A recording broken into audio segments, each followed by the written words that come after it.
Ó, o professor, o camarada bate as botas, empacota e não tinha muita informação e de repente ele vem fazer uma visitinha na Terra ou ficou aqui, nem saiu daqui, porque está pegado com a casa e coisa e tal, e vê que a companheira dele agora tem um outro companheiro e ele não aprova muito essa situação, ele fica infernizando, tentando pagar de obsessor para que aquele cara vá embora e deixe a mulher dele em paz, que na mente dele só pertence a ele?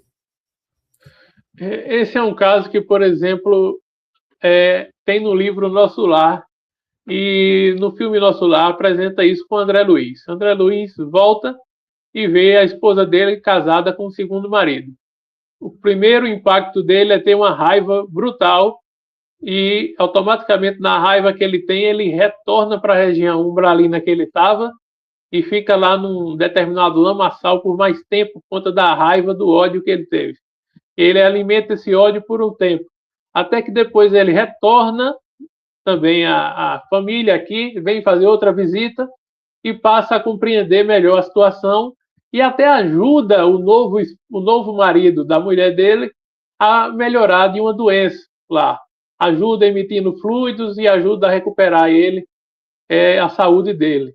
Então, na maioria dos casos, Flávio, a pessoa, geralmente, quando tem esse impacto, ela vai ter um certo ciúme, uma situação de ficar chateado. Isso é uma questão ainda que é muito nossa, né? Mas, com o passar do tempo, nós vamos sublimando isso, vamos entendendo que somos espíritos, que transcendemos a isso e vamos deixando com que as pessoas continuem suas vidas aqui na Terra, sem a gente atrapalhar, sem torcer contra, sem querer prejudicar esse novo romance da pessoa, esse novo relacionamento da pessoa, entendendo que por algum motivo ela precisou ter um novo companheiro, ter uma nova pessoa ali, ou vice-versa.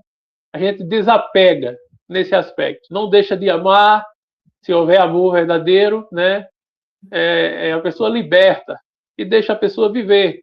Por mais que a pessoa talvez não tenha feito, às vezes, uma boa escolha, ou esteja até em algum momento ali que a pessoa acha que não é o melhor para aquela pessoa, aquela companhia, aquele novo parceiro, ou nova parceira, ainda no início tem uma gotinha de ciúme ainda, a gente tem algum apego ainda, tem aquele...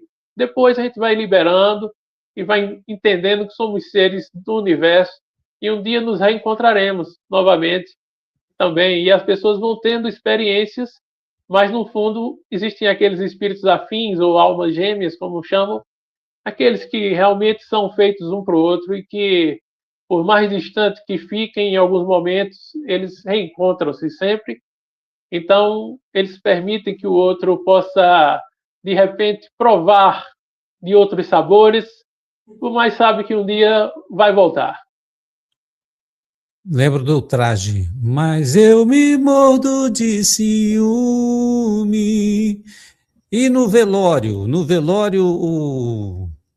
a pessoa que partiu, ela fica ali andando entre as pessoas, em volta do paletó de madeira, participando daquela despedida.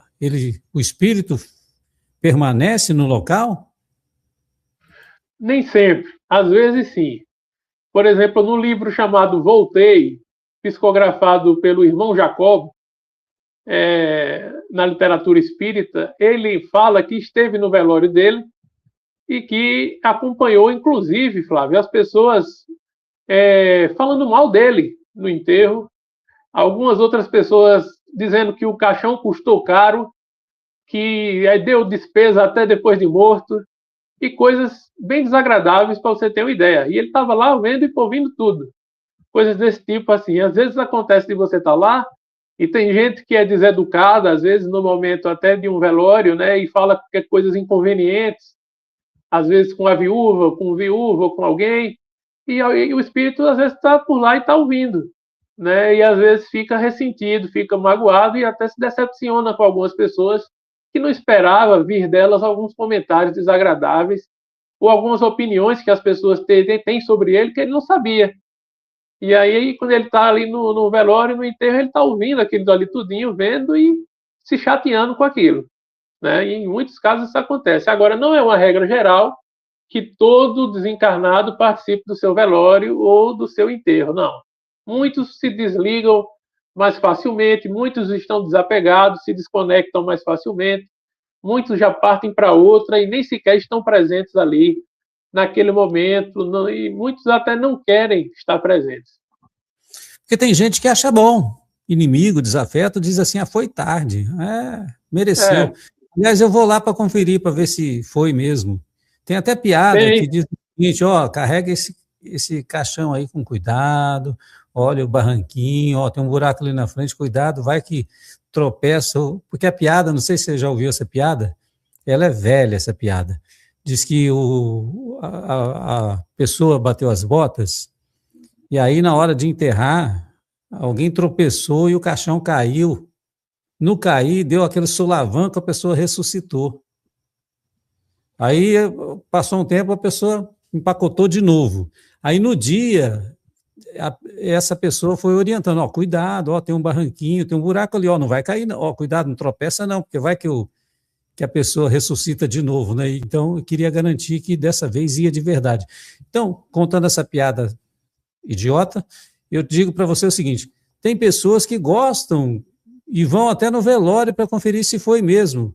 E a pessoa que partiu vai ficar muito entristecida de saber que o outro desejou que ela partisse. É verdade, Flávio. Inclusive é isso, né? A gente acaba se decepcionando muito nesse aspecto, os espíritos se decepcionam, porque vê que achava que contava com algumas pessoas em vida que tinham como amigos, como parceiros, como pessoas até confidentes, como pessoas de confiança, e quando parte a gente vai ver que não era bem assim, né? É aquela frustração, a decepção realmente apunhalada pelas costas, né? Isso acontece muito. E aquelas pessoas que são até muitas vezes bem distantes da gente, que não tem amizade, que não tem essa intimidade, essa proximidade, mas na hora do enterro vai, né? A gente às vezes está precisando da pessoa em vida para muita coisa, a pessoa não aparece nunca. Mas na hora do enterro... Além daquele que fica radiante de alegria, porque vai dividir herança. De olho na herança, ainda bem que esse infeliz empacotou, agora eu fico com tudo. Isso aqui é meu, já começam a dividir as coisas, a pessoa nem foi depositada ainda nos 7 palmos e já estão brigando pela herança. Isso acontece muito, né? Por isso que também é aquele ditado popular que diz que a gente conhece os nossos irmãos na hora da herança, né?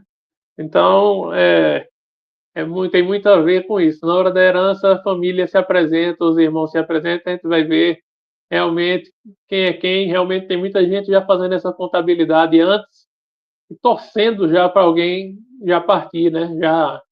Já deixar o corpo rapidinho para poder ter acesso ao dinheiro. Então,